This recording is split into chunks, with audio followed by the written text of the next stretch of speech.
I'd like to hear you in my headphones. Why? Isn't that the way it works? No, because I'm right here. You can hear me.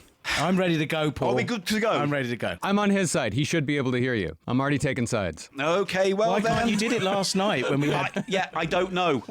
Everything's fickle. This behind the scenes. Okay, fine. It's all gaffer tape and lights and dangling wires and things that are 20 years old. It's fine. I can hear you, Paul. Yeah, thank you. I wish we could have done this pre-show to get it all out of our system.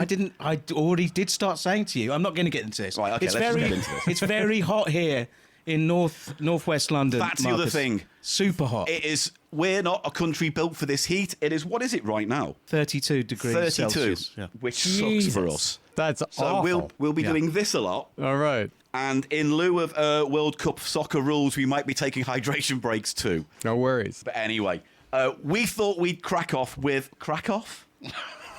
That's not even a phrase Stop. British... Just before Marcus thinks that's a thing British people say, no one says crack off. All right. All right, okay, cool, They cool, say cool. crack one off, meaning... Yeah, but that's not... We're not going to get into what crack one off means in front of our guest. I mean, I think we are. So what I thought we'd do, just to ease you into the pace of Cheap Show, Marcus, is do a very quick lightning round question thing, just to get it all out of the system, okay? All right. And it's real basic stuff, so whatever your gut says, just blurt it out, okay? All right. Best alien race. Best alien race, xenomorphs. Interesting. Best ghost. Best ghost, I would say Battersea Poltergeist, actually. I'm a big fan of Battersea. Good choice. Best cryptid. Chupacabra. Oh, It's classic. solid choice. Yeah, he's got a lot of varieties. He's got a lot of variety, a lot of teeth, he's got Are a there lot of attitude. different types of chupacabras? Yeah, Puerto Yeah. Rican chupacabra and Texas chupacabra are very different. Puerto Rican chupacabra is more lizard-like. Texas chupacabra is more dog-like. It's most likely just a dog with mange that's died. But who's more vicious? Puerto Rican, without a doubt. Yeah. Yeah. Best conspiracy. Best conspiracy. Ooh, that's a good. Real Yeah. conspiracy or fake conspiracy? Whatever you want to answer, it's your gut feeling. The best real conspiracy, the classic is JFK. I mean, there's nothing that goes above JFK as far as like the just best overall conspiracies. Yeah, I mean JFK, the rabbit hole never ends. It is, isn't it? It's like the ground zero of all conspiracy think going forward from that point. Yeah. Just the way Yeah. everyone reacted to what was and wasn't released from those files. So yeah, solid choice. Right, next is, we're going to do a little bit off kilter. Best album. Kid A. Oh, okay. Yeah. Best band. Best band. Yeah, I'm actually gonna go with Radiohead. It follows the best album. The best band would have the best album. So yeah. Okay, that is, I mean, everyone's entitled to their opinions, and that's beautiful. Yeah, see, and it's what makes us all special. That's it. Now the rift has started. It's not because a he rift. hates Radiohead. He was saying to me Really? just now. I don't hate Radiohead. It's just I didn't connect with it in the same way other people do. In the same way I connect with ELO 50 years late. A lot of people have a problem with his voice, Tom York's voice. Right. They can admire the music, but they can't. There's something in the timbre of his voice that annoys some people. I love it. I get it. Personally. Oh, you're going to take All right. sides again. Kissy, kissy. Oh yeah. God. We're already on that side. Yeah. I hate this. It's always the way. When sides are taken, I'm alone. I am the last kid picked in the pitch for the game. All right, last one. Best serial killer. Best. There's always best. I could tell you my favorite, or favorite fine. also sounds awful. Most interesting. Okay. It's, for me, Ed Gein sits at the top as far as just fascination and everything that came from Ed Gein, like all of the lore, Texas Chainsaw Massacre, Psycho. He is like an inspiration as far, like horror would look completely different without the existence of Ed Gein. But you can't really say that about any other serial killer that has like an actual impact on culture itself. They lack his charm, if that makes sense. Or the charm of its lore. Yeah. Also, if you are going to talk about the ethics of having a favourite, Which we are now, I guess. favourite serial killer, Ginn only had a real low body count, didn't he? He was only like four or something like that. Yeah, four, wasn't it? like for the most, like 4 suspected, 3, certainly. Oh, I see. Okay, so well, there you go. And so you can just say mincing he wasn't that bad. No. And he had a cultural influence. Yeah. Oh no, I take that back. Two confirmed, 3 suspected. And he was great at interior design. So, inspirational. Anyway, hello, ladies and gentlemen. Welcome to Cheap Show. Press the fucking credits.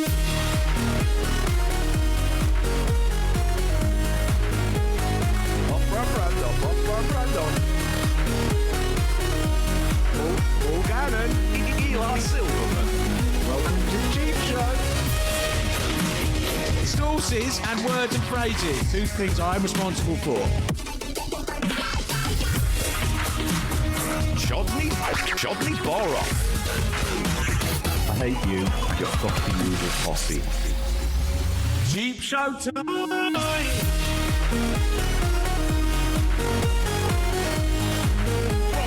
Cheap Show tonight. It's the Price of Shite. Cheap Show tonight. Welcome to Cheap Show. Hello, welcome to Cheap Show. It is the economy comedy podcast where that is how we say things on the podcast. No. Welcome to the show. That is the script. Are you going to introduce me? All right, I'll do it again. Hello, ladies and gentlemen. Welcome to Cheap Show, the economy comedy podcast where every week me and Eli Silverman Hello, everybody. Hi. go through the bargain bins, charity shops, thrift stores, and Dollar Trees of the world to find the things amongst the trash that we would consider treasure. And this week we are gifted, blessed, some would say, with the fantastic Marcus Parks, who joins us from the last podcast on the Left Studios. Thank you, Marcus. Yeah, thank you very much for having me. I appreciate it. Yeah. Oh man, I this is my shit. This is what I love to do. Like every time we go to, we get to tour around a lot, and I've gotten into finding the weird places around America that sell this sort of shit. Like I just went to one in Grand Rapids called Captain Bazaar's.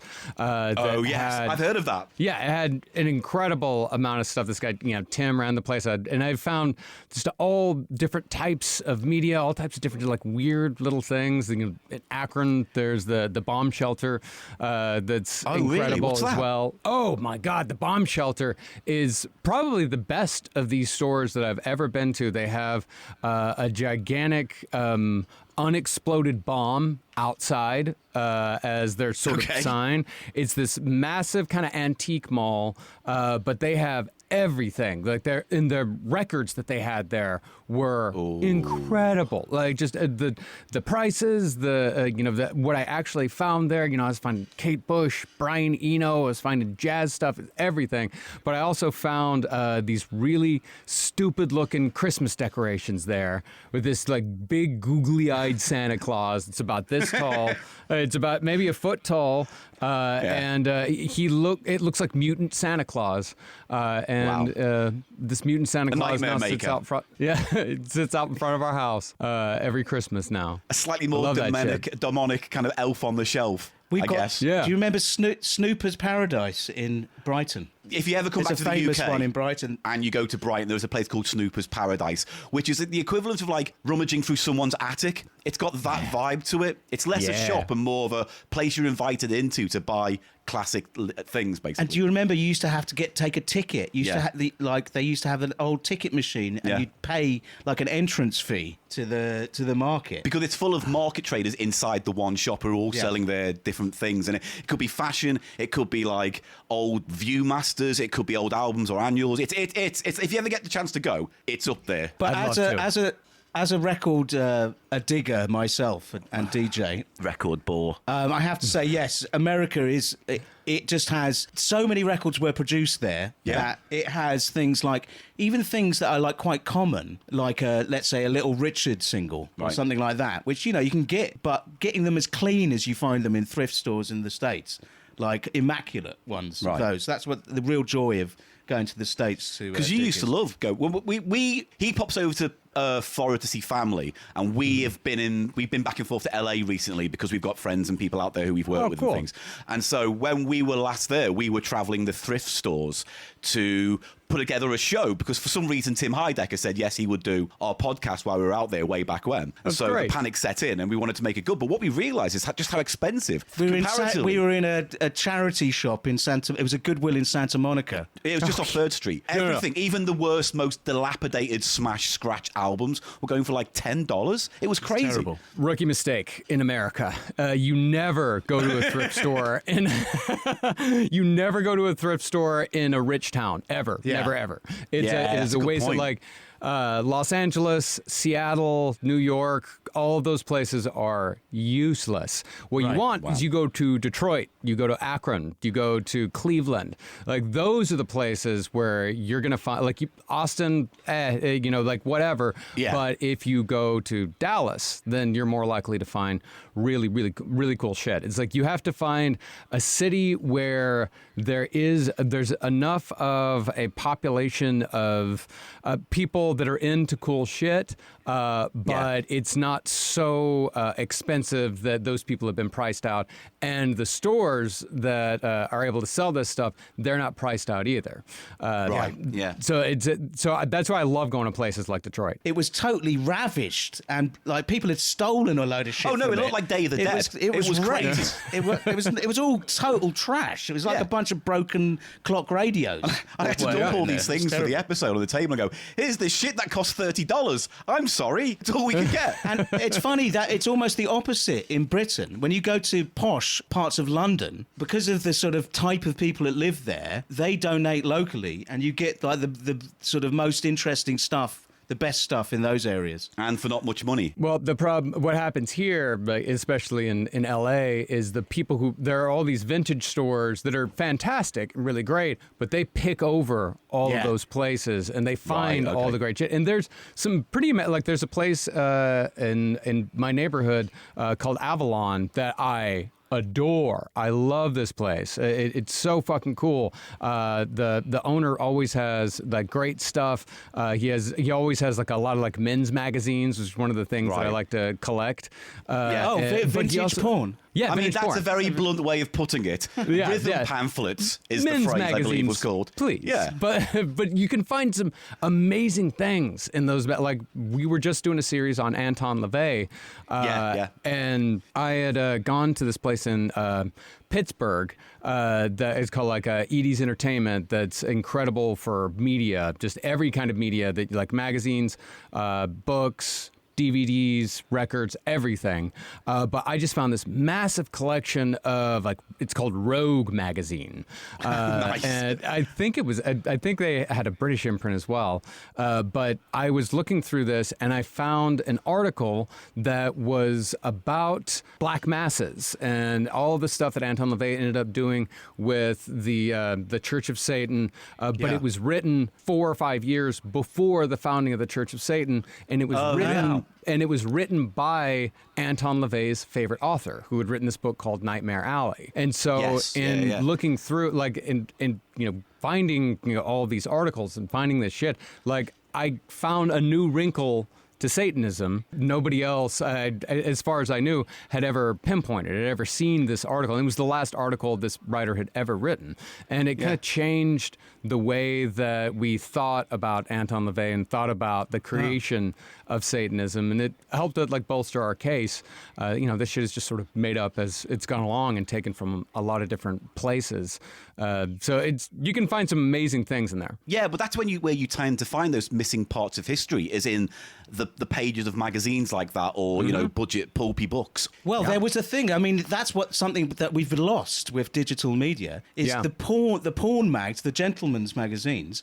Used to have, because of stains on them. Let's get that out of the way. Because of if you could open the pages, the nature. Because of the nature of the risque material, they'd have more interesting... We're doing a lot of this today. They'd have more interesting writers. And I just wanted to bring up Robert Anton Wilson, was someone who I used to be very into. And he was the editor of Playboy. But he's one of these original conspiracy guys. He was mates with Dennis Leary. Oh, right. You've heard of Rob Anton Wilson. I have heard the name, but I don't know too much. Yeah, wrote the Illuminatus trilogy. That's right. Which is a big influence on, like, Grant Morrison. Yeah, it's huge. Yeah, it's a big influence on, like, Grant Morrison and the Invisibles. So those men's magazines, they're full of, just incredible short stories that, were only, you can only read it in that one. It was published in this one magazine in 1961, and it might be the only thing this person ever published. but it's fucking incredible. A lot of it's trash and a lot of it's garbage, but I mean, it's kind of like, it's sort of like a microcosm of searching through thrift stores and searching through all these charity shops to find those little treasures. It's the same thing. And then there's, pornography with it as well. Get in. Right. We love ephemera. We love ephemera here. And we've got a big box. Obviously, because we're reaching our 500th episode in August, we were trying to swing for the fences and ask for people we thought would love to be on the podcast. So when we asked you and you said yes, it was like, okay, well then let's send you a little package as a kind of thank you, but also as content for the episode. So we're just going to let you explore it. And as you pull stuff out, we can talk about it. But there are certain things bunched together that we can talk about in one segment, if that makes sense. So that's great. Go for it. Get in. All right. Nothing in here will burn you, scold you, make you feel bad about yourself, poison you, or make you open any orifice in your body with affluence. It's all just paper. It's just good stuff. So whatever you find. And thank you for the pin. This is very nice. Oh, we like pins. I've got an obsession with pins, so you get one. Thank you. What pin did you? I gave him the one where it's me and you in a noodle bowl. Oh, in the noodle bowl. Because we're associated with instant noodles on this podcast, because why not? God, okay. Well, let's see here. That's... Okay. Wow. Oh, okay. So the first thing up, it's a lot of British candy. Yes, you can open that. So, we don't know what you have and haven't had. What we tried to do was at least give you something that might be interesting and certainly tickle your taste buds. Okay. So the first thing, scampi flavor fries. Oh. Do you know what this is? No, I am a huge fan of prawn cocktail. Okay. That's probably the closest analog Is it, flavour. though? Yes, absolutely. It's that fake fish flavour. Slightly disagree. Now, that comes from what we used to call the triumvirate of snacks, right? So you had scampi. There was like a three flavour. We need to give a bit of background. You'd go to a pub in England and you'd want a snack with your pint, and on a board behind the barman there would be hanging snacks, and these three would all be bunched together. And when you pulled a snack away, there would be a bit of a naked woman underneath. And no, they weren't naked woman with those. You're confused. No, they did. The one I went to, there was definite tits because I pulled them all off. No, once. that's peanuts. Anyway, the point is, there used to be three different flavours. You had the one you're holding, scampi fries. Yeah. Then you had also bacon bacon bites or something. Bacon bites. There's a bacon one thing. And also the one that is now discontinued, cheese moments. It's a scandal. Which were It's a scandal. Which was these cheese moments? Yes, Yeah. which they quietly discontinued because there would have been an uproar if they'd actually announced it. But yeah, they're gone. So what? But was the triumvirate of snacks is now the biumvirate. the duo. The biumvirate. The biumvirate. Yes. Yeah. So this is one of the famous. It is a fishy snack. It's a famous pub snack. It's not very fishy now. No, it's more. What is it? Lemon and herb. It's more of a lemon crunch. It's pleasant. Yeah. I think they're pleasant. Scampi and You don't lemon. have to. Okay. You don't have to eat these, by the way, or have them now. They're just there if you want them, or bin them. Okay, no, I want to. Well, that's the thing. I want to savor them. I want to enjoy them. Fine. I might have a. Iron Brew jelly babies. I mean, y'all know how much I love Iron Brew. I'm such a. Yeah. But did you know? Do you know the difference between Iron Brew and Iron Brew? Well, I have noticed in my previous trips over to the UK that if it is in a jelly flavor or if it's in like sort of like a gummy type thing, I noticed they spell it Iron Brew like IRON BREW, but earned beer from if it's just the soda. So effectively, this is the very potted version of this, but effectively the brand of Iron Brew, that flavour profile of drink, was always IRON BREW. And then there was a split in the factory and someone took the recipe elsewhere. It's just basically, it's one of those things which it was a generic type of soda, such as... In Scotland. Such as... As? Cola. Yeah. Right? No one can make... There's no copyright on cola. Yeah. Iron Brew was a type of soft drink, like lemonade, like cola, like Orange Crush. It was a whole category. Yeah. Okay. And then the manufacturers of Iron Brew wanted a product that they could, like Coca-Cola, that they could put their stamp on and own the copyright of. So I think that's basically the split. And so these gummies and all these are iron brew flavour, but aren't made by iron brew. We have to stop doing the fingers in quotes. Iron brew. That's getting mad. Like basically, and it's like very related to a type of soft drink called a champagne cola. I don't know if you've ever heard of these. It's an Oasis track, isn't it? Well, I've champagne cola. Like I know there's what is it? The Peruvian soda. That's right. Inca Cola. Yeah, Inca Cola. It's a yeah, champagne cola. Yeah. Yeah. But that's quite a widespread category around the globe of soft drink, which is completely unrelated to like American cola, like Coca-Cola. But it's closer to what an iron brew is. I think. It's Even though it's much of a fruity muchness. soda. I believe you have jelly babies there, and then like pastels, like a kind of lozengey thing. Yeah. Oh my God, pastilles. Never even heard of that before. I think it's a posh way of saying hard candy. We had fruit pastilles growing up, and they were the most annoying type of gummy sweet because they were too hard. Too hard for a delicate English teeth and palate. A pastille, I think They it just comes fall from. out. I think it comes from when they were manufactured and sold like so many of these things as some kind of medicine. So you'd have a pastille which had a menthol or some kind of throat clearing sort of thing. I get it. The British palate's funny. I was talking to my wife about it yesterday because I did the first time I ever went to the UK was in 2016, and I had really no real idea of my ancestry, but I went and every food that I ate was like, this is the best thing I've ever eaten in my life. Like, give me more meat pies, like get as much steak and ale as you can give me. And I had iron brew for the first time, like backstage when we did a show in Scotland. And I was like, this is the most delicious soda I've ever tasted. It's a rites of passage. Yeah. I mean, they used to blood you with iron brew after a hunt. They would just like dip you in it and then put a little mark across your forehead. So you've crossed that barrier. They just put a 6-pack in our dressing room, and I fell in love with it, and all of the candy, everything. And then I did a 23andMe and discovered that my ancestry is something around. It's in the 80th percentile for British.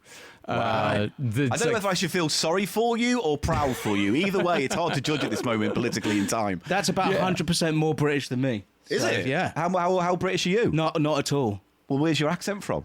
I'm first generation American, but I did a 23andMe. Yeah. It's like Ukrainian Jew, Russian Jew, and Croatian, and a bit Scandinavian, but no English. So yeah. All right, no, thank you. I'm glad that's the hill you want to die on. Well, yeah, but it was just incredible. After I felt like there's just something about the genetics that all of it. Like, everything in England just tasted like home. Yeah, it all started making sense. Like, you were lost and now you were found. Yes, right? Exactly. Ooh, we're all learning something today, I guess. I just don't know why all of a sudden that was the stance you wanted to be so resolute on. All right, anyway, moving on. Go into the box. Okay, next up, Twiglets. Oh, God, forgot about those. Have you ever had those? I never have. Actually, do you mind if I try? Of course. Go ahead. Yeah, I'm very interested. Okay. Beware once you start with those. Yeah, it is a love and more hate 'em thing, isn't it? There's a bit of an aftertaste to it. There's a big aftertaste. Yeah. Slightly kind of Tory-esque. I don't know, what is it? Because No, it's Marmite. It's Marmite, yes. Effectively Marmite on Crunch. You heard of Marmite, Marcus? Yep. Yeah, I've had Marmite. Those are flavoured with Marmite, basically. Fucking disgusting. Wow. I never knew it was this easy to entertain someone. Hooray, I could just give more guests food. Just have them fun. Beautiful. Well, yeah, as I say, enjoy them. Because this is the thing, it's a very particularly British snack, the Twiglet. I love don't think there's another thing like that elsewhere in maybe Australia? No, but in America, I've noticed they do have, like, Doritos mix bags that have, like, bits of this and that. Little bits of pretzel and stuff. And I think there might be something that is similar. What's funny is that I don't really like it, but I still want another. Yeah. See, that's how it gets you. Super mouth crack. It's up there. If a cult was a snack, that cult would be Twiglets.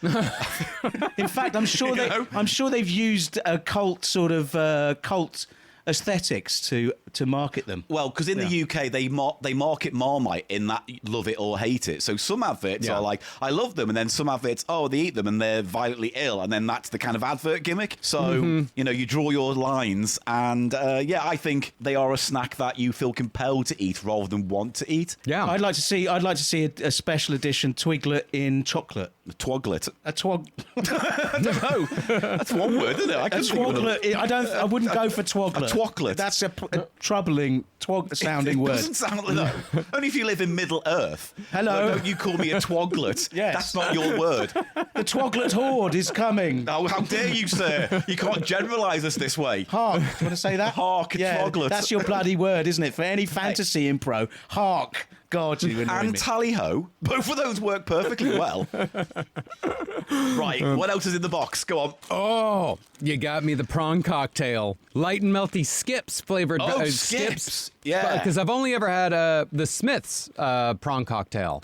Now, those are a snack, those that you hold there, that Okay. were only in prawn cocktail flavour, in their original. So that is a purely prawn cocktail thing. Yeah. Ooh. Oh, and it's Yeah. crunchy, but it melts. I think it's the best. It's the best manifestation of the British prawn cocktail flavour.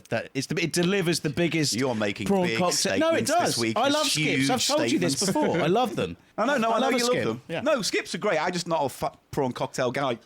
These are incredible. Yeah, they're good. These Oh, are I'm glad you absolutely love them. wonderful. I Yes, forgot I put do. these many snacks in. I thought I'd honestly shortchanged you. I was like, that'll do, throw it. But actually, that's a good little collection. Yeah, that is a wonderful collection. Yeah, and the Iron Brew, I guess I do need to try one of the Jelly Bellies. I mean, by all have means, to. by all means. I have you don't to, have yeah. to. We're not going to force you to eat them right now and not finish recording until you've emptied the bag. I'm going to try a jelly Oh, baby. yeah, we got some as well. I say we got some as well. These feel like old Easter candies. Like, Yeah, they don't yeah, really yeah. sell these, and they actually don't sell these in these types of gummies in America very much anymore. No, not also. It's a jelly baby is a really traditional thing. They're strangely powdery. Powdery. Why would? Aren't they usually powdery, though, jelly babies? I Yeah, thought jelly powdery. babies are, but they're Well, they're I can't jelly think of- babies. Yeah, So that's why they're powdery. they're okay. I think. Sorry. Eli often forgets that eating and talking at the same time is a faux pas for the ears. I would So- say that the Iron Brew flavour is a little underpowered in those. I It's mean- it's more sweet. Yep, Again. it's got but now I have to compare with the. You see? I mean, I think they're going to be better. I keep wanting to say pustules instead of pastilles. If it helps, they may taste like that. Well, at least we get a scientific method now. Here, have a filthy pustule. These are very chewy. Oh, they're very chewy. Yeah. Less iron brewy. Yeah, even less though. Yeah, you're right. Weird. I mean, nice, but yeah, it's more of a lingering statement than At the end, you get it. But yeah. a little bit, yeah. Mm-hmm. But flavour-wise, it ain't that strong. Oh, disappointing. Both those were disappointing. Oh well. Yeah, let's You gotta end this sit with now. it for a This is little bit. You like the skips though? The skips were the I big love hit, the though. skips. Yeah. And now, I mean, I have to try the scampi flavored fries. I mean, Yeah, just get completely committed to the bit. Go for it. Go on. at this point, This would be interesting. oh, that's incredible. Oh, wow. Yeah, You know what very it nice. is? It's like a frosted mini wheat, but it's a chip. Yeah, Yeah. that's right. A savoury frosted mini wheat. Oh, it's just a shame you'll never taste the magic of a cheesy moment because no. they are gone forever. It's like the dinosaurs. A Gone cheesy forever. moment could be so. Yes, maybe that's why they got rid of it because it could be turned into a dirty metaphor too easily. Well, yeah, I had a cheesy moment in my pants. yeah, etc. exactly. Excuse me, doctor. I've been having incredible cheesy moments Yes. recently downstairs. Yeah. No, it's good. Right. Okay. Snacks It's are great. done. I think that's all the snacks done. So I don't know what else you want to grab, but grab it as we go, and we'll roll right. with the punches.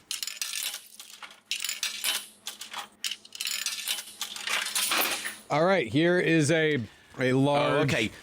This is the Yeah. price of shite. So this is the game element of today's recording, okay? In this little collection, there are, I believe, 5 items. Okay. You need to guess the price of them. They've all been bought from charity shops, and you'll be going up against Eli to guess the prices because he has not seen these. Okay. So this is the game element. It's what we call the price of shite. It's a game that is almost as old as our podcast. A point is if you score a point, it's known as a petwing. It's very important you understand. It's not points. You're earning petwings, a heralded mark of excellence. Sorry, I'm just going to go inside baseball for 1 second Just and one ask more you. baseball, yeah.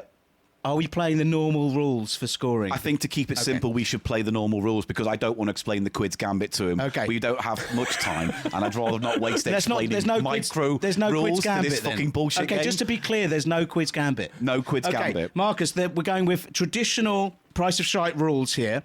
If you guess the price, if you guess the price exactly right, Exactly right. you get 2 per twings. That's 2? 2 per twings. Imagine telling your children that. I got 2 per twings on CheapShow. I can imagine. think it would be something you'd want to tell your kids. However, if you're out by... are they 25p? We call it p here. 25 pence, yes. Either side of the actual price. So then- just for example, let's just say you guess £1.25, but it's £1. Well, you'd be 25p out, but you'd still get 1 per twing for being within that remit. 25p over or under the actual price. If you said 75p, you'd get that per twing as well. All right. And but what if neither one of us gets? Is it like Zero. getting the closest Zero. without going over? All right. Zero We twings. could conceivably get to the end of this with 0 per twings. Yes, and it happens a lot. It happens. So, Well, we get double donutted. I mean, have we ever actually double donutted? I think we have. I yeah. mean, it depends on what you mean, as in the game or what we do privately between us two, because that's a different double donutting. I meant 2 zeros. Yeah, same Yeah. difference. Okay. Right, okay, so you can pull into this and pull an item out, explain to us what you're seeing, and then we could talk about the price afterwards, all right? So, right. first item he pulls out is... A book, Carny Folk, the world's weirdest sideshow acts. This is There you go. incredible. It is what it says on the tin. And it's got pictures. Oh, that's fantastic. Oh, yeah.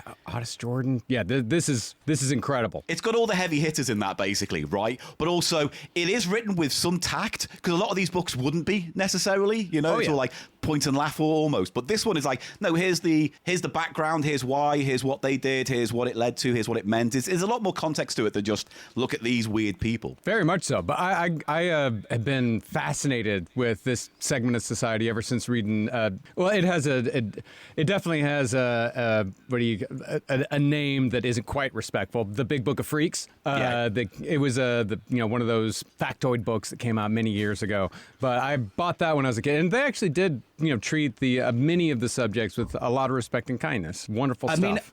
mean, isn't there a whole category of just human zoo ones, though? Like that Barnum would just take someone who was black, and that was the thing. It was always theatrics. Well, Barnum did unfortunately own a woman, and Yes. that's how he got his name. Was marketing a woman as she was George Washington's nanny. Right. That was supposedly 200 years old. But Okay, so that's the added. Yeah, that's the added. Yeah, shushed it. Right. Yeah, they said that she was an automaton, and then after she died, he charged $1 for people to come in and watch her autopsy in a bar in the Lower East Side of Manhattan. And people say Love Island's a horrible TV show, in terms of like entertainment. It's like, I don't know. Now, isn't there a noir that was a novel and a famous? Yeah, feature? Nightmare Alley. No, that is Nightmare Alley. Yeah, that is Nightmare Alley. That's Nightmare Alley. Every single one of those like novels and movies all ends the same way, with the villain is in the geek pit. It all ends the same way. Freaks ends like that. She Freak, which was kind of a remake of Freaks, Nightmare Alley. It always ends with them in the geek pit. Them rising up and killing the ringleader or whatever. No, just like they from an elevated point of self-importance, they find themselves at the very bottom rung of humanity, Yes. and that's the journey they take. But I mean, ultimately, it does have a feel of an EC Comics vibe. That story. Always, yeah. Whatever is the most ironic end, they're going to find it. But anyway, that is the book for you. Keep it, All right. trade it, love it, burn it, whatever you want to do with it. It is now yours. But how much do you think that costs? Now, I will say there are 5 items, and overall, the price comes to £9.50. Oh, that's it? So that's all it is. All those items all together came to £9.50, under a tenner. So with that in mind, and we can go through these again if you want to change your price once you know what they all are. So, we're not going to be steadfast here. You're going to write them down? I am. That's why I've got a pen Okay, great. and book. I'm going to say £2.50. Oof. Right. Okay. Where are we going? Very good guess. 250. Very Eli, good what guess. do you think? I've got some of the pictures here for you so you can see. Apart from that one thing. That's Well, fine. good. I It's saw just it a there, book. and it looks like it's in pretty good condition. Yeah, as well. very good Not condition. Too dog-eared or Bought from a shiny, British still Heart shiny. Foundation charity shop. From a British Heart Foundation charity shop. I believe so. Okay, well that's much more on the professional side of the British stores. Yeah, so how much? I think 250 is a very good guess, but I'm not just going to mirror him. Why? I'm going to go £2.30. Okay. £2.30. $2.30. Oh, he's playing the odds. Right. Next item, go for it. All right. Oh, this feels Some interesting. items are far more interesting than others. Ooh. It's just a piggy bank. It's a piggy bank, but it's a black. Yeah, it's a skull and crossbones piggy bank. Yeah, with It's red eyes. black, red, and it looks as if there's clues here at the bottom that it seems as if this is something that was made and given as a gift. It might be not full of something bought in spiders. the I store. didn't check, so do be careful. No spider. No, good. Spider free. Phew. And it's got two. Oh, okay. Yeah, this was a gift from one person to another. So we're not looking at anything that is going to be like a collectible or anything No. like that. This is just a nice piece of ephemera. I'm going to guess on this £3.75. Oh, that's a good one. 3, 7, 5. Eli, where do you stand? Are you saying that this is actually a piece of folk art? Someone actually made it. It's a one-off. Yeah, this is a one. Yeah. This is a one-off. Okay. I'm guessing because at the bottom it says to Dawson. It's definitely made for someone and I then did not given notice away. that. Probably after a relationship ended, if I were to guess. I like giving story. I like Or giving someone stories. died. I mean, just for the straight-up metaphor. Could be you know. someone died. Yeah. Yeah. Or full of tears. Consider that. I don't know what you mean sometimes, Paul. Anyway, Well, I'm going to say how much? I'm going to say £1.50. 150. I think 150. it does. It's nice looking. Right. It's nice It's looking. a lovely thing. It's a lovely thing, and now it belongs probably unnecessarily with you. So that's it. We can move on to item number 3 of 5, whatever you want to pull Honestly, out next. I love it. It's very cool. Good. All right. Ooh, a tiny light bright. And that's exactly what it is. I'll show Eli what it is. Here, I've got a picture for you, mate. A tiny little light bright. So you can get the full size one, but this is a tiny little one, which is, well, it's little. I don't know why I keep going over that. It's a little light It's a bright. little light I've bright. just got to stop talking. You should stop talking sometimes. I know. Yeah, it looks like a cute item. Thanks. Yeah, unopened. Oh, yeah. No, it's mint in box, as we like to say here. How is it powered? Do you have to put batteries Yeah. that are not included? 2 double A's. You stick it in, the back lights up. You stick the little coloured pegs in. They light up, make patterns. Now I'm going to go £3. Oh, he's going £3.50 for that. All right. Yeah. Yeah. Big spender in his head. I'll go £3 even on this one. Oh, I like it. 3 even. Yeah. All right. Yeah. Yeah. Yeah. Feeling All right. threatened. I'm I hope you're I'm- feeling threatened. I'm feeling quite Big dogs sweaty. here. The big dogs here. All right. Do they still next call up- you dog meat, by the way? Did they still call you dog meat on the show? Because I know that was a Every big once thing in for a while. I haven't heard dog meat in a while, but yeah, Oh. Henry used to call me dog meat for forever before he even knew that anything about Fallout 3 or how much I love that game or anything like that. He just because dog meat originally comes from A Boy and His Dog, I think. Right, okay. Yeah, I think it's The who is that, sci-fi, Don the Johnson? post-apocalyptic film with Yeah. Don Johnson. Yeah, yeah. I never actually Yeah, saw yeah. that. That was one that my dad related to me because it was on Movie Drome. Remember Movie Drome? Yes, Alex Was it- Cox TV show. Yeah. which was like a late night where they'd show feature films on the BBC. But cult Late night. films, like Cult- films that wouldn't usually get shown. Cult so that's films. where you'd see Repo Man or Yes. Yeah. that kind of shit. Those kind of less than mainstream. And it was films. presented by that guy Alex Cox, the who director. directed the Sid and Nancy film. Yeah, and Sid and Repo Nancy. Man, funny enough. And Repo Man, yeah. But Yeah, that's we where could- my dad saw it. He wouldn't let me watch it, and he said it was very sexual. Aren't they all sexy? In But that? then what did he describe the sex scenes to No, you? he So you didn't. didn't He have said- to watch it. No, every post-apocalyptic movie does have a lot of sex, and for some reason there was because I love post-apocalyptic movies, but they jam sex in there sideways, no matter what. It's just something that happened. You've got to do something at the end of the world, and it's But going to then- be eating and fucking is going to be the 2 primary forms of entertainment in the apocalypse. But having said Maybe that, both at the same time. there's not a lot of sex in the Mad Max films, is there? I mean, no. There's But not. I've seen Obviously- films similar to titles to Mad Max that did have a lot of sex in, but, mad sex It kind of beyond thunder thighs. I haven't got, no, I've got It nothing. kind I'm of backing fits. out. It fits the genre if you think about it. Because if there was a post-apocalypse, Yeah. there wouldn't be a lot to do, would there? Apart from look Just said that. for water. You just said that. Yeah, I said fucking 'cause eating water. Because you're not coming through here, mate. I can't hear Oh, that's the reason why you're ignorant. Great, got it. Fine. Right, right. we'll move on. We'll move on to the next item. Go in. Small box. Oh, Oh, folded binoculars. There you go. It's called The Price of Shite for a reason, and here is a piece of shite. It is a tiny little pair of folded binoculars, Eli. They look like this. Actually, it's kind of wonderful, actually. Yeah, they work great. Oh, they look good, and they're Peak District. Yeah. They're Peak District branded, so they would have come from a gift shop. Probably at some point. In the Peak District. Someone went to the Peak District with those on and saw a fern. I think the Peak or a District. rusty shovel. The Peak District. I don't know. It's Britain's largest nature reserve and national park. Oh. The Peak District. And Peak District, binocular all right. empire. Yeah. But these are simple, cheap things. They can't be worth all that much. So how much do you think they are, Marcus? This is screaming a pound to me. Like, Okay. This is definitely screaming maybe £1.25. Oh, I would go for, because I'm going to have to explain now the Quid's Gambit to you. Oh, Now, no, don't. there- It's not fair. This is an extra rule that has come up over the years, because over the years of playing The Price of Shite, there have been so many items that have been £1 or a quid, as we call It's it. a common price of shite. Then there was a sort of extra meta game where if it was a quid and you got it right, you got 2 extra twings. But You were confident that this item was so going you to be could. a pound. So you could. But we're not, because I said we're not doing that. I want to keep things So he's simple. going to It's say not fair. £1.25. He's saying 125. What about you? I'll say £1.50. 150 again. Oh. Right, I believe we've got one more item left, have we? I don't know. One more Yes. item, yeah. I think so. And I'm guessing that this one's because I think I'm sitting at around £5 when it comes 3, to 4, 5, 6, my 7, addition. 8, 9, 10. Actually, you've got £11 at the moment. Well, You've I'm overadded up, so okay, you've yeah, so I've overestimated. gone way over. Wow. But don't worry okay. about that too much yet. All right, last go for it. item, color box. Egbert and friends. Okay, so this is going to be some sort of figurine Yeah. of some sort. This of some right. sort. But what kind could it possibly be? It's so tiny. It's It is this, Eli. I'll show you. Oh, an alien Egbert. It's an alien chicken egg thing in a weird shell. It's weird. It's Egbert and Friends by Malcolm Baumer. So apparently this man, Malcolm Baumer, you can see there's many different kinds of chickens that were in eggs. There's a copper, there's a bride. Yes. There's a golf ball and a mountain climber. All the different types of humans that exist as ugly chickens coming out of eggs. Paul.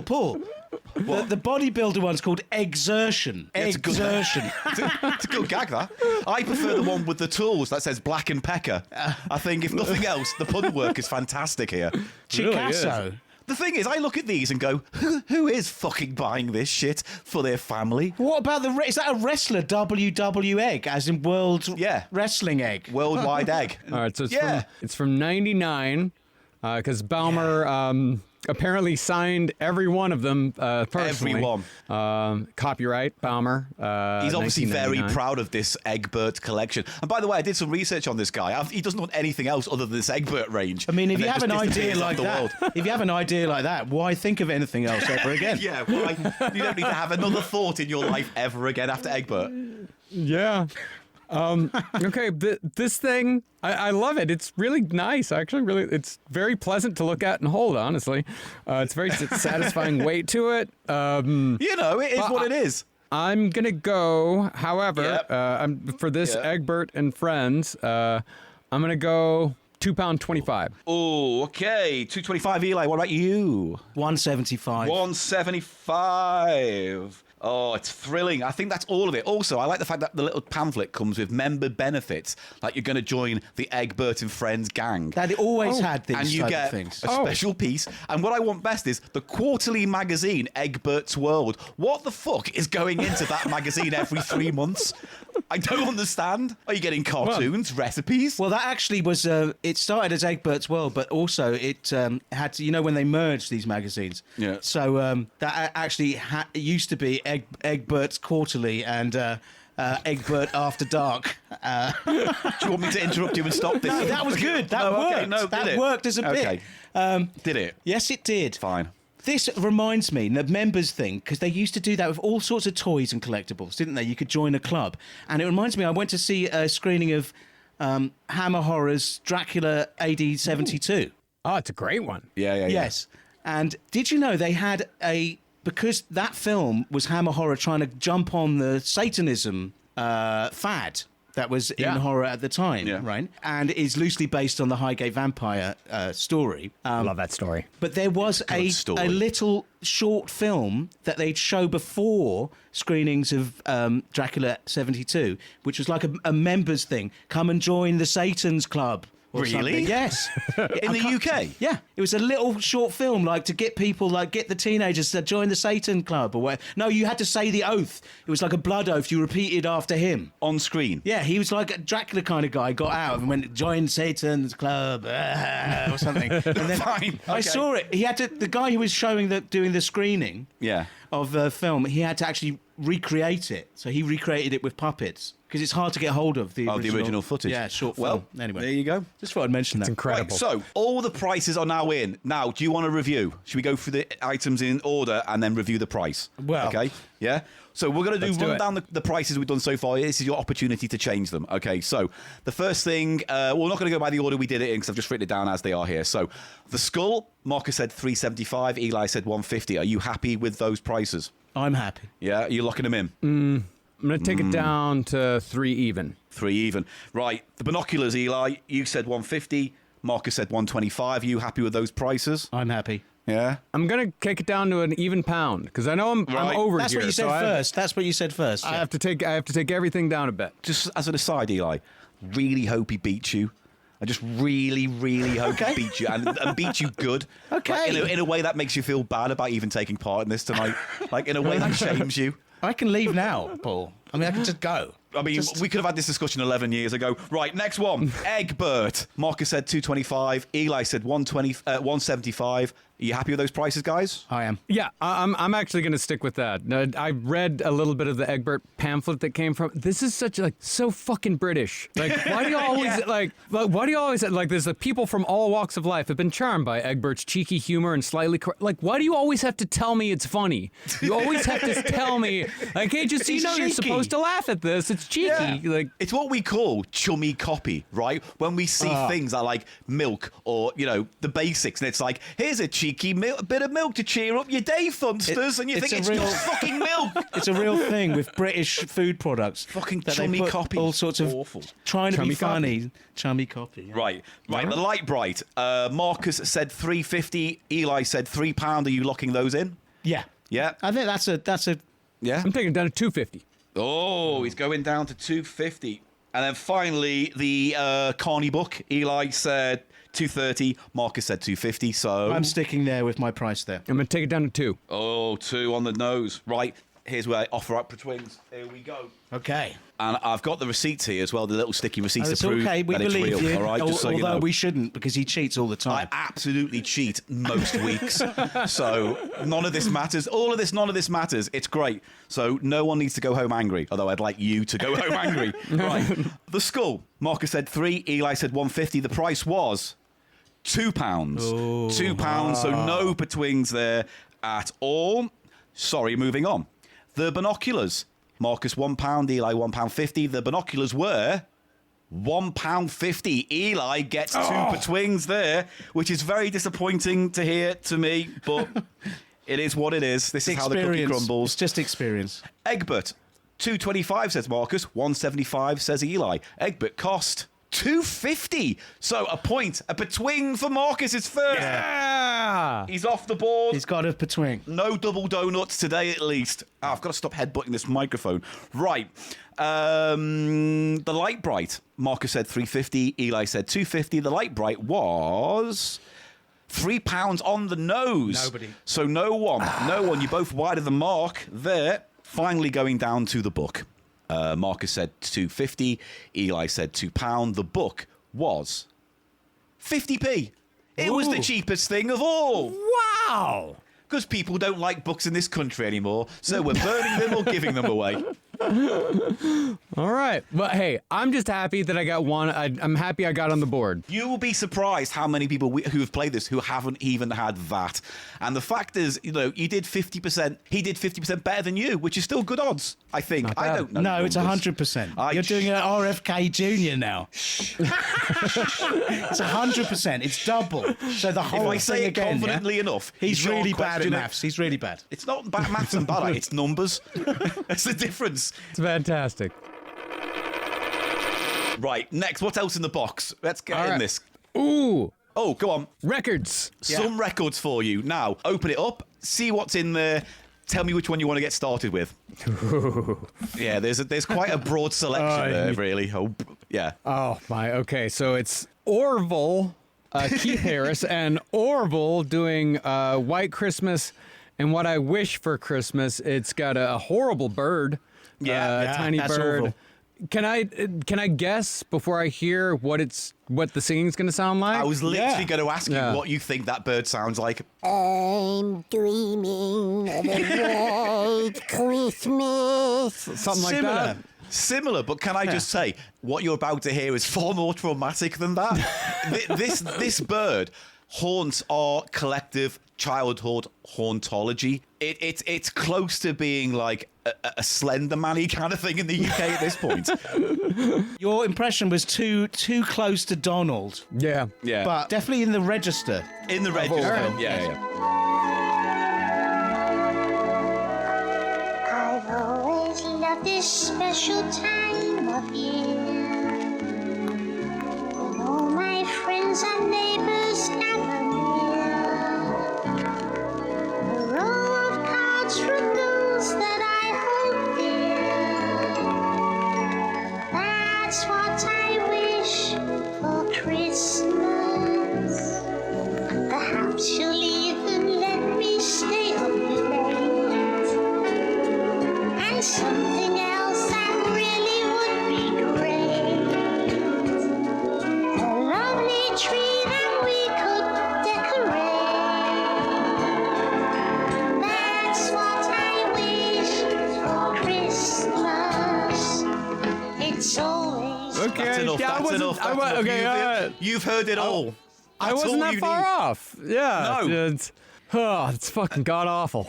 Yeah. They were Orville was huge in our childhood. Huge. Like that. It was effectively a kid's thing, but he got a primetime Saturday night BBC One show with songs and dances and sketches and guests. But it was fucking awful. Like. Yeah. Not funny, not creative, bad ventriloquism, because basically his whole shtick was Keith Harris would hold the bird and the bird would go, I can't fly, you can't fly, I can't fly. Why can't you fly? I can't fly, you can't fly, I can't. It's recursive, He's nightmarish needy. nonsense. He's an emotional vampire of a bird. Yeah. He's a needy little fucker. And it also another thing that makes him unpleasant. I'm sorry. I know, he's a baby. He has a nappy on. Yeah. He has a nappy, and that's where Keith's hand goes, to go. basically. Yeah. So, but Keith Fisting a Harris... shitty duck. Oh, he yeah. also... Yeah. I'm Nappy, seeing yeah. it. It does have it's got a gigantic safety pin on it. Yeah. That's holding the nappy in place. Wow.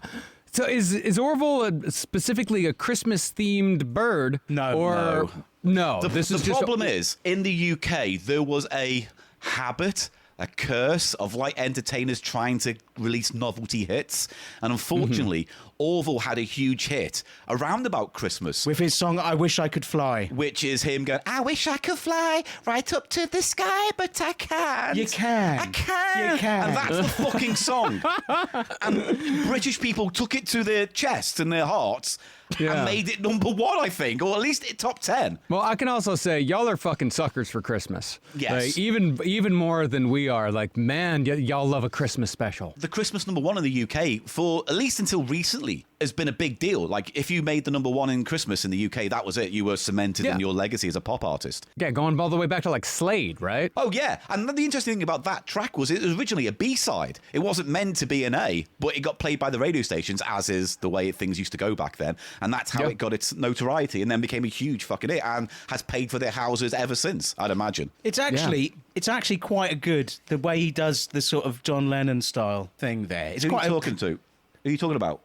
Slade. Oh, I thought it was Awful the Bird. No. I was like, what do you mean John Lennon? We've moved on to Slade's huge Christmas hit. I wish it could be Christmas every Every day. No, It's that's Wizards. Christmas. No, that is. What's Wizards one? I wish it could be Christmas every day, yeah. But no, have Merry Christmas. Oh, that's State. Oh, they're all fucking.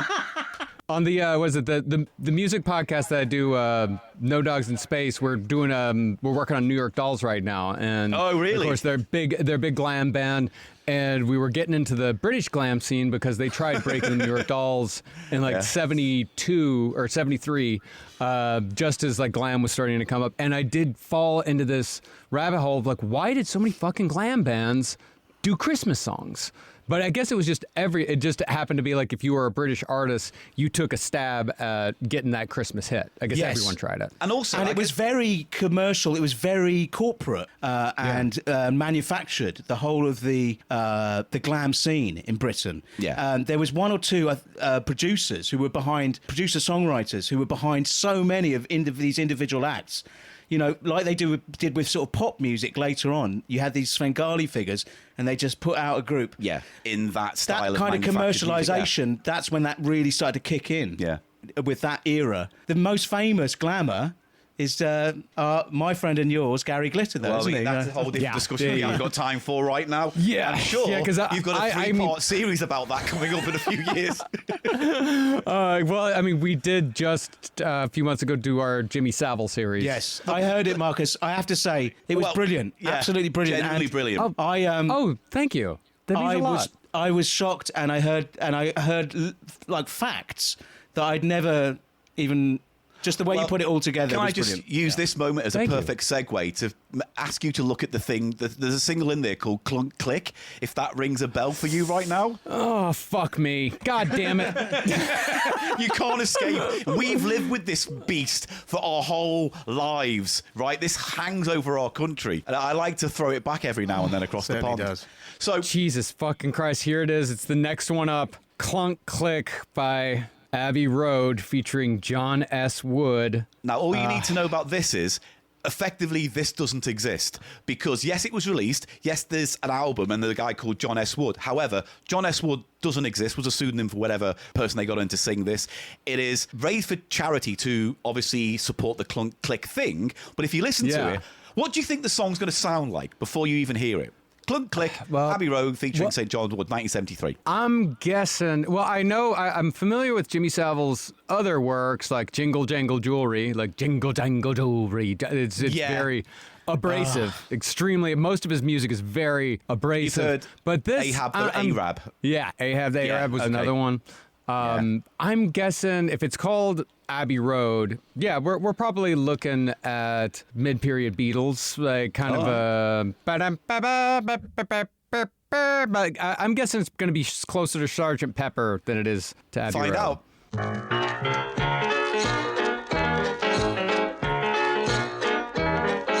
Clunk, click, every trip, know that I love you.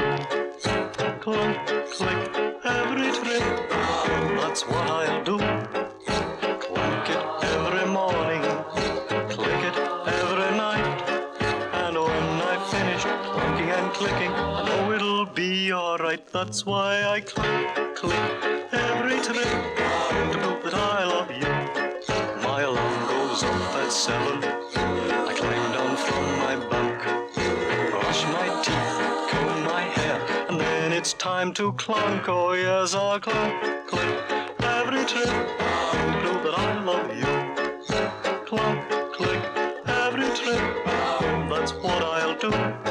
That's it. I mean, honestly, it's that is the gist of it. So it's Octopus's Garden. They just fucking ripped off Octopus's Garden and made a song about fucking seatbelts. Yeah, and threw in a bit of Noel Coward in there to make it sound educated and well received. That kind of vaudeville, the megaphone microphone style. It is just that whole.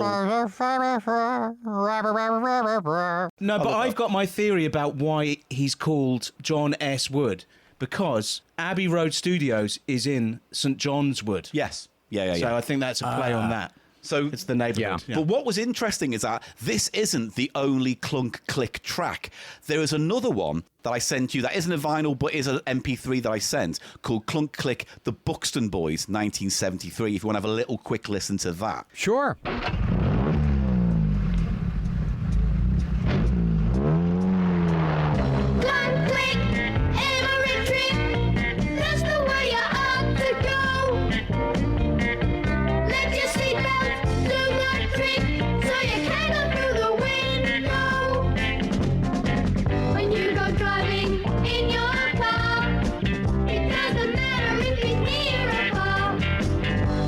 Jimmy says you should.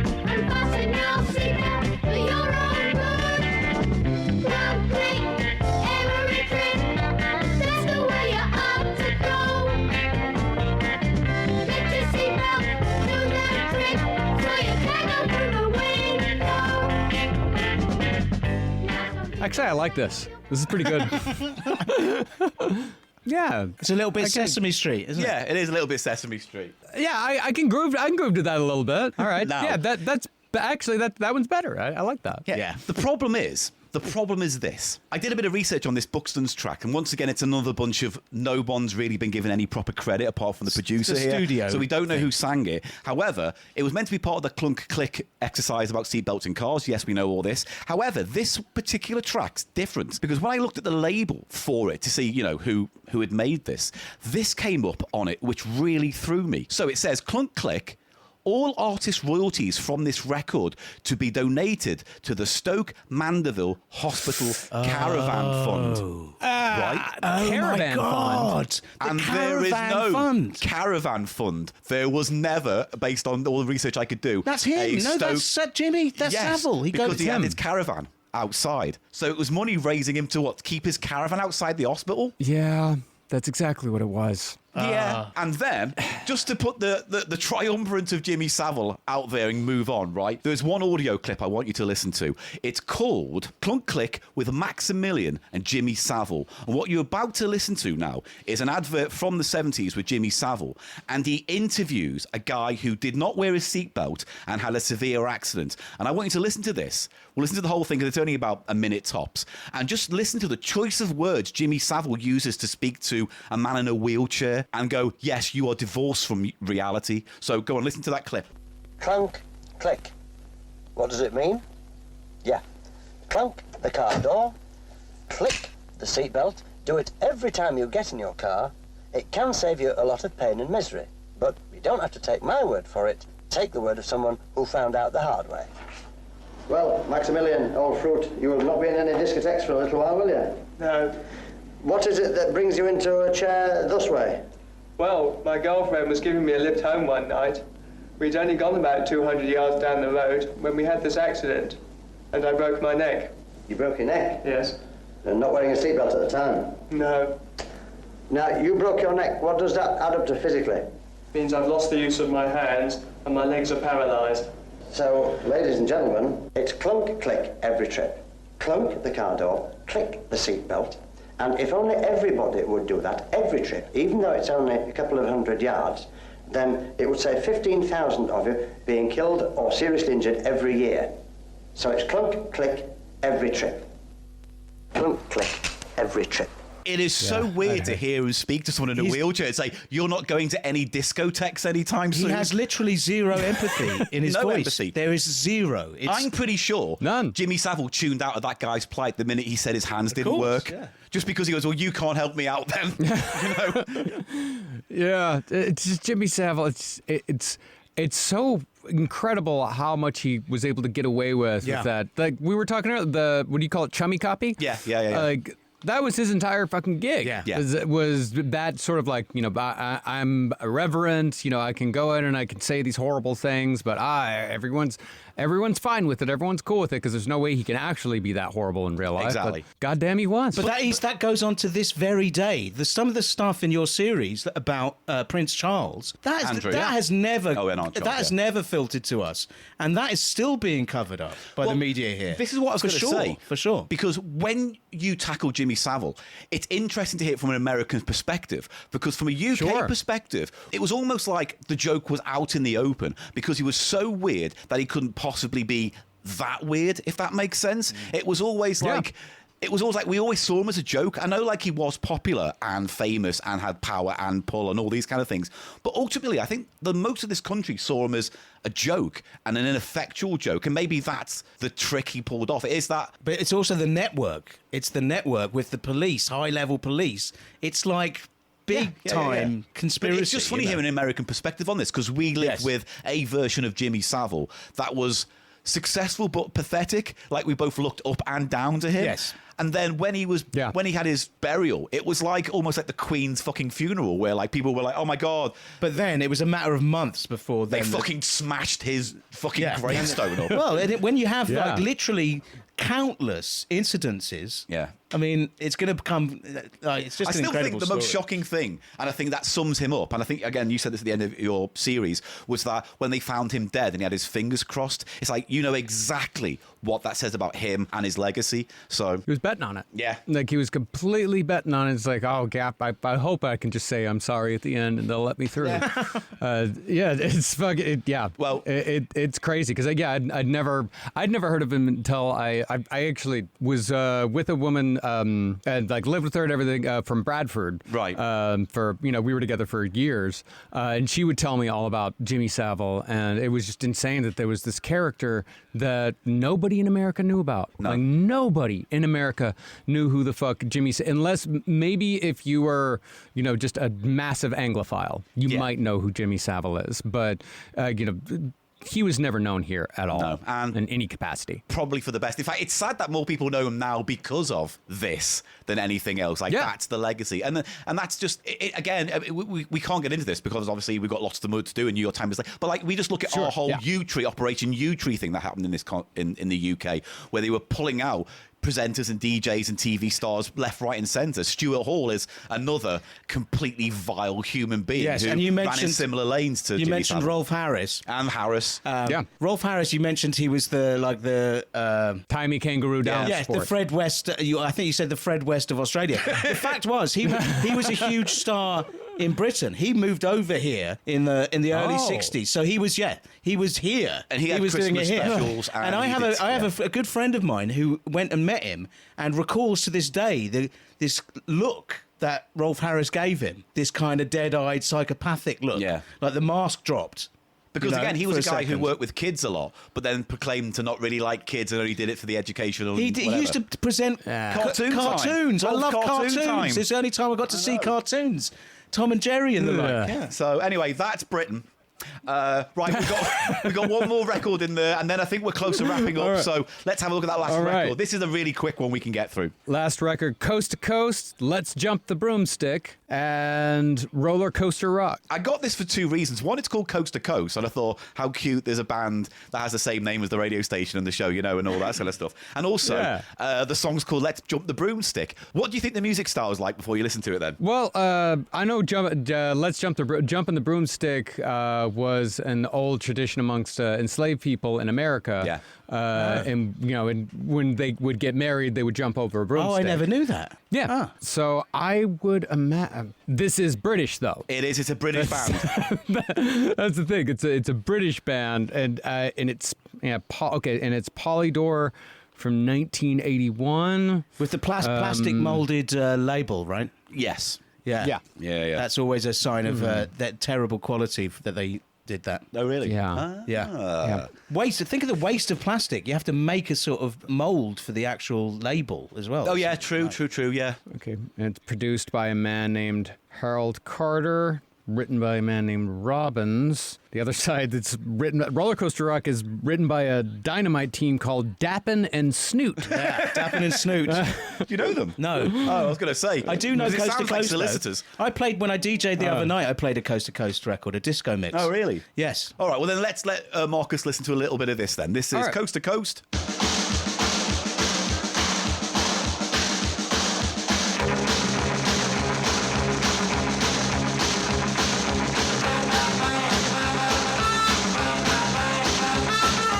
Come on, little baby, let's jump the broomstick. Come on, let's tie a knot. Come on, little baby, let's jump the broomstick. Come on, let's tie a knot. Your father don't like it, your brother don't like it, your sister don't like it, your mother don't like it. Come on, little baby, let's jump the broomstick. Come on, let's tie a knot. Well, I come from Alabama, back Texas, Canada, going all around the world. I come from Alabama, back Texas, Canada, going all around the world. Your father don't like it, your mother don't like it, your sister don't like it, your mother don't like it. Come on, little baby, let's jump the broomstick. Come on, let's tie a knot. Yeah, that's about what I expected. That'll do, yeah, I think. All right. Yep, that's about what I expected. Yeah, because the sort of like 50s type style, Yes, but also like rockabilly, glammy, right? but also punky. Yeah. 50s revival in British pop music, going from the 70s right into the early 80s. Shawaddy Waddy. We had a guy called Shakin' Stevens, essentially an Elvis impersoner who From had, Wales. Yeah. who had loads of hits. And an attitude I think problem. that sort of falls into that kind of category, doesn't it? Yeah, it's a little punkier because when we had those, because we also had, was Sha Na Na, were they British or American? They were I can't American, remember. I believe. American. Yeah. They didn't travel They were over here American. too much, I don't think. Were they the ones on the Woodstock who all come on and go on the Woodstock? Yeah. Yeah, that's the okay. one, yeah. Yeah, that was shot on. Yeah, that. they're cool. Yeah, we did. The only the Elvis revivals we had in America were more country based. And more like Orion. You should check out. Oh, yes, I saw Orion. the documentary. That is a great story. Documentary's fantastic. Yeah. But yeah, it was more on the country side of things when it came to that. Those records are fantastic. Thank you very much. No worries. This is the only real hit they had, and it came out in June 1981. Apparently, they had another track called "The Hucklebuck," but that only goes high as 5. A Hucklebuck again is another reference to a sort of Americana, a sort of a dance. I like American things. I like hopscotch. I like hoopla. I like root beer. I like grits. I like American things like gun violence. I love it. I love it. Bit of politics. A little bit of politics, ladies and gentlemen. I was just like, That's very nice. Every time I hear a British person doing an American accent, it always just sounds like, "Hello, I would like a hamburger, please. I work for the CIA." Right, cool. I think we're on to the last little bits in the box now. And there's not much to get into, but I think these are all kind of just for you to enjoy. What we got there? Oh, the unexplained. So you know about the unexplained. I love these. Yeah, the unexplained. Yeah, volume 13. Yeah, there's obviously tons of these, and they're all built up from magazines, aren't they? And then compiled into these huge tomes. Well, I actually have a full set of these. Oh, because it looks like. I've never actually seen like one of these before, but the style, like the font style, the way it's set up, I'm pretty sure in America these were released as Man, Myth, and Magic. Oh, okay. So just copy and pasted over, given a different name. I remember getting those as a child, and I had the first few issues. And the first one, I believe, had that. What's the really famous Yeti footage? Oh, the one where it's like that's now been debunked. The Patterson Gimli, not Gimli. Close enough. Yeah,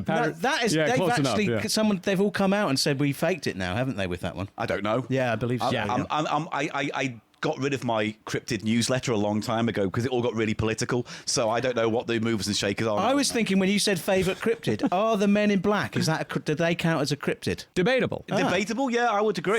So, some people actually do debate as to whether the Men in Black do count as cryptids or not. But most say they're more extraterrestrial than cryptid. Although I have heard the cryptid argument. I see. And I can understand that because of their overall shapelessness. I personally find them the most creepy and weird.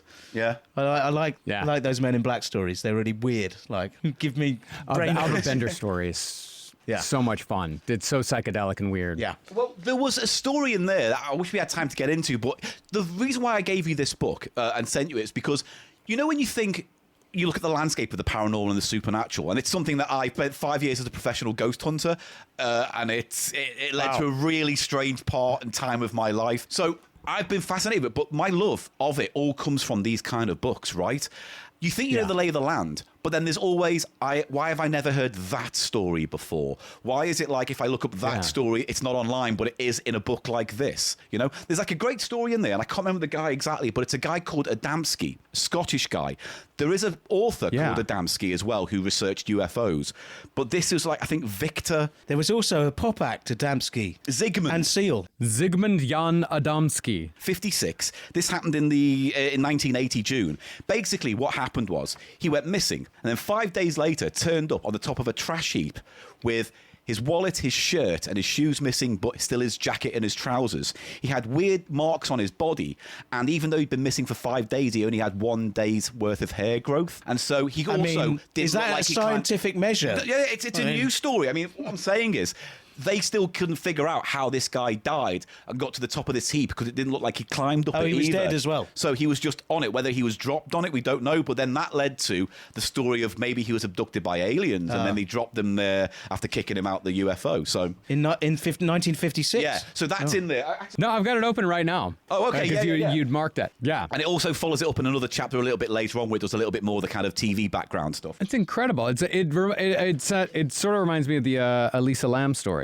Yeah, it's like that. It's like I didn't know that story existed. I only found out about it in this book. Yeah, no, these are incredible. These books, we've gotten so many great ideas from just flipping through these types of books and just kind of starting with one story and then it goes off into another place. Have you heard of these? I've got this here. It is the Usborne Book of the Paranormal. No, I didn't know Usborne was actually a real name outside of CheapShow. No, it's a real thing because they made educational things like science and maths and geography, but they also made paranormal. And this one's like legendary. I remember getting this from the library. This shat me up. That actual book.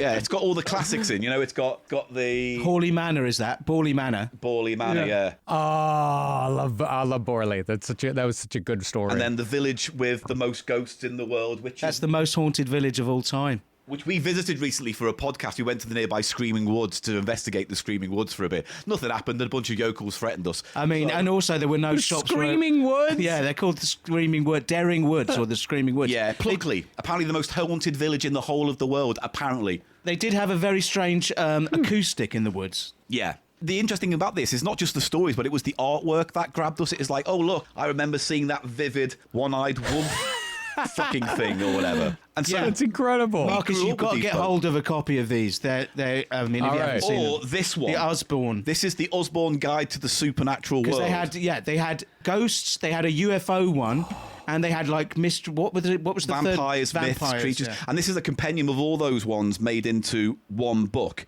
with drawings and facts. Amazing. And so this was vampires, ghosts, and mysterious powers. Yeah. So all of this, right? So it's the drawings, it's the stories, but also we had things like this, the Hamley Book of Ghosts.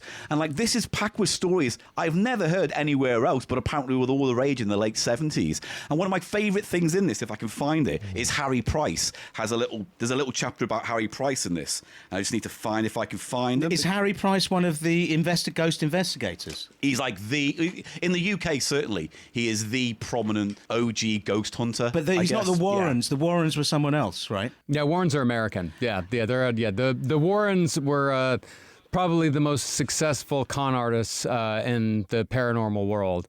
Price, however, I like Price. Yeah, no, Harry Price was like a stalwart. He was, because I heard just your take on the Borley Rectory, right? And that whole story. And it does seem like towards the end of his life, he was drumming up a bit more salacious entertainment from that because he needed money and it was all a bit. Basically, I think he threw away his goodwill and respect on Borley Rectory towards the end of his life. But in this book, it has a little breakdown of his life. But in this little box here, it's got the Harry Price Guide to Ghost Hunting, what you need as a ghost hunter, according to Harry Price. And I love this because it is so analog. Because these days, you got, Zach Baggins with all the fucking toys and things that don't work and don't do anything. Whereas Harry Price says, bring with you soft felt undershoes used for creeping so you don't make any noises, right? Bring steel measuring tape for testing the thickness of walls, surgical tape for sealing windows. Oh, yeah, that has other uses. Yes. Yeah. We're not getting into that. A set of tools. Don't know what that means. Don't know if it means a kill kit bag. Just says set of tools. Yeah. A reflex camera with flash bulbs for indoor and outdoor photography, obviously. A small portable telephone for communicating with an assistant. I mean, how much would that cost back then? But back then, a lot of money. If you're going to like fit a field telephone. And when he says small, he means fucking massive phone that takes like a literal punch to fucking dial. Yeah. A notebook with red, blue, and black pencils. A bowl of mercury for detecting tremors. You don't want to be handling that. And it doesn't say... No. No wonder he thought there were ghosts everywhere. He went mercury mad. Yeah, he got Mad Hatter syndrome. A film camera with remote control. A packet of graphite for developing fingerprints. A sensible ball of string, not a crazy ball of string, a sensible ball of string. Matches, candles. If it was crazy string, you could just have it in a can. In a can, and it would spray, but that was 100 years later. And the reason why he said sensible is because someone once brought an unreasonable amount of string to a ghost hunt. And so he's like, no, I have to say it's a sensible amount. It's not regulation for ghost hunting. Which is a nebulous science at best. Bandages, iodine, a flask of brandy in case anyone faints. And he took it very seriously. That was Harry Price, according to this book, the Hamley Book of Ghosts. And then finally... That's incredible. I'm just showing off my little collection. This one, Hans Holzer, who is a fascinating character when it comes to the paranormal. Yeah, I know Hans Holzer. He's basically like the ghost whisperer for the paranormal before the Warrens and things like that. He married science, but also the psychosociological elements of the paranormal. So what it meant for culture and society, rather than just the ghost story itself. But most of this is bollocks. But anyway, outside of that... Of course, yeah. It's good reading. This this is what we grew up with, books like that. That's fantastic. So- But the other book that y'all gave me is, this looks incredible. Man Bites Man, the scrapbook of an English eccentric. This looks so fucking cool. This book I had to buy myself again because I couldn't bear to part with it, but I wanted you to have it. But once I sent it to you, I just bought another copy online because I love this book. we touched on this briefly before in the podcast, but effectively it's compiled by a guy called George Ives, who in the mid-1800s was a gay man who was advocating for gay rights. He was a bit of a layabout. He did odd jobs and hung about with the aristocracy, so he had inns. But effectively, he was a note taker, a diary taker, a press cutter. And so that book is like all the press cuttings of interesting stories from around the world in the end of the 1800s, beginning of early 1900s. And it's crazy. Dentist robs women of teeth to satisfy a craving. Yes. You see what I mean? It's like when people say Florida man, it's like, hey, do you want to go back in time? Because, hey, the Florida man ain't got shit on the dentist who steals women's teeth. This one just says, fed son like a bird.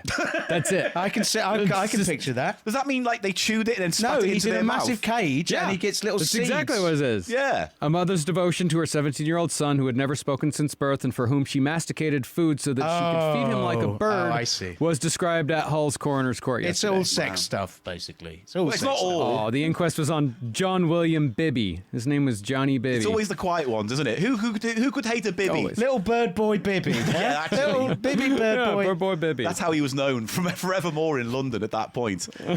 so it's a book full of that. I didn't want to go through it again because we have covered it on the podcast before, but I did think it was worth your time and you might love that book. I will absolutely share. This is incredible. This is just the exact type of stuff that I love. Yeah. This is so cool. Thank you. No, our pleasure. As I say, spending the time with us today to do this podcast, because me and Eli have been huge fans of the Last Podcast Network in general. I was listening way back with the Round thank you. Table, so I was... Oh, shit. Just like from a personal point of view, to see you build this from a small dive bar under a comedy club in New York to where you are now with everything and Netflix. and the Netflix and the station. It's just it's from our point of view as like an independent podcast production that have been doing it. It is just us. When you see Cheap Show, you're seeing all of it right now.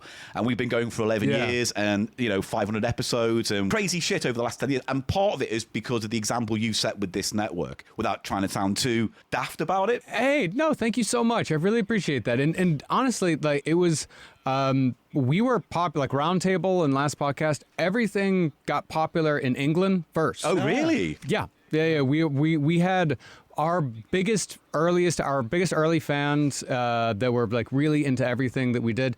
They were almost all British. There were very few American fans. So yeah, y'all were the ones who gave us y'all gave us the juice to keep going. Right. I didn't know that. Because y'all were the ones that noticed first that what we were doing. So it was very cool. No, as I say, it's our pleasure. So thank you so much for coming on the podcast today. It does mean a lot to us. I'm just glad, we hope you've had a good time with us today. And I've had a great time. This has been really fun. Thank you so much. This has been a really fun day. Thank you. And now I've got all this British shit to eat. It's amazing. I know. We apologise if we put you into anaphylactic shock from the back of this. I believe it's all still in date, so you will be fine with that. Diabetic shock. What did I say? Anaphylactic. What's that? That's when you have an allergy to a nut, say. Yeah, if I'm allergic. Oh. Just, it's fine, Paul. Well, now I feel stupid. I thought that was quite a strong end. And It like, wasn't strong. I felt It's never it, quite strong. touching. And then, like always, Eli comes in, rolls his pants down very slowly, waits until my mouth is at the most open, and then takes a big metaphorical shit all over the hard work I put in. Oh, well, I'm And glad that's it was all a right. shit and not the other. Anyway, Marcus, great to meet you. Great to meet y'all too. And thank you. again. Indeed. And yeah, I don't know how to end. Say goodbye. Goodbye. Bye. Goodbye. See ya. Thanks.